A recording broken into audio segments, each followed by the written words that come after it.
Mr. Speaker, I yield 2 minutes to the gentleman from Mississippi, Mr. Palazzo. Gentleman from Mississippi is recognized for 2 minutes.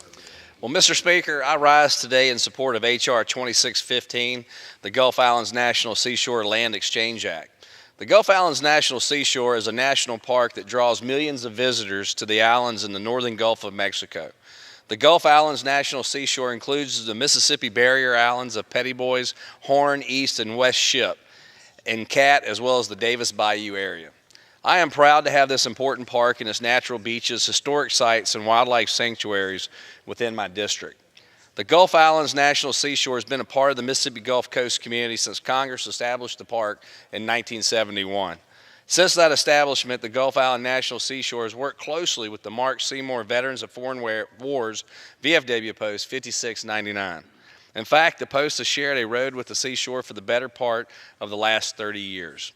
The Gulf Islands National Seashore Land Exchange Act would make permanent a 30-year easement that has provided an access road and driveway for the VFW. In exchange, the VFW will give the Gulf Island National Seashore some of its acreage, which includes valuable wetlands.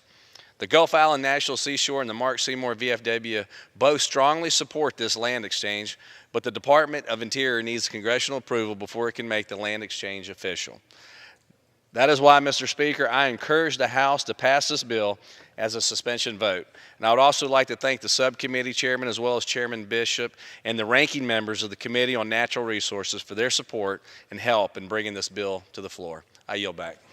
Gentleman from